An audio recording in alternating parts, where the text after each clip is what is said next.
Ejemplo, para comenzar se da la especificación de la actitud variable, que en este caso son las clases virtuales. Como objetivo se desea construir una escala de Thurston para conocer las diferencias individuales o posturas sobre el grado de satisfacción de los estudiantes respecto a las clases virtuales, dependiendo del criterio de cada persona. Para la construcción de los ítems se lleva a cabo una recolección de información de la actitud que se quiere medir. Esto se hace de tres maneras.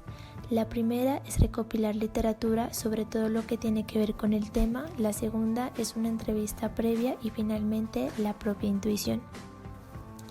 Se crearán entre 20 y 30 ítems con relación a la actitud que se va a medir. Cada ítem estructurado se pregunta en tiempo presente, expresa una sola idea, es breve y está meramente relacionado con las clases virtuales.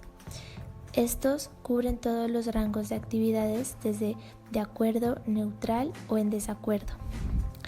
Estos ítems son sometidos a los 300 jueces, los cuales deberán analizar de manera individual cada uno de los ítems y dar una valoración de 1 a 10 respecto a la actitud en cuestión. En la escala de valoración, 1 es de acuerdo o muy favorable, 6 es neutral y 11 es en desacuerdo o muy desfavorable. Se toma cada ítem para calcular su coeficiente de ambigüedad y su valor escalar si es favorable. En este caso, para el ejemplo, utilizaremos el ítem número 7 con las respuestas de 300 estudiantes que fueron escogidos como jueces. En la tabla se encuentran las respuestas que dieron los 300 estudiantes. La primera fila corresponde a la categoría que cada estudiante le dará al ítem 7. La segunda fila es la frecuencia absoluta. Por ejemplo, 50 estudiantes le dieron la categoría 4 al ítem 7. Y en la tercera fila observamos la frecuencia absoluta acumulada.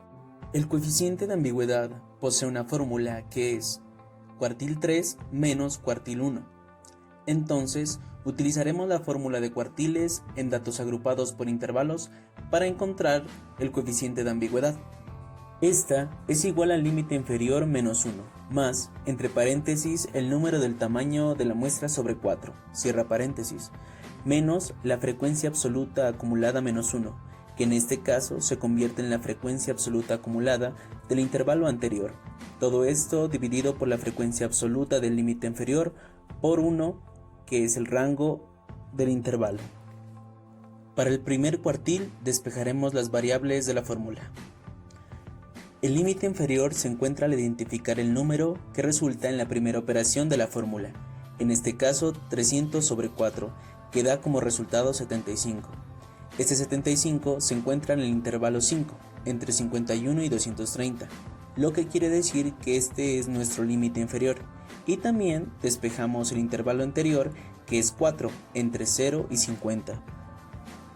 Teniendo en cuenta lo anterior, se toma el límite inferior, que es 5 menos 1, que se convierte en 4, y como son intervalos de un solo punto, las reglas para esta escala nos dice que se le debe sumar 0,5, lo que le da un valor de 4,5.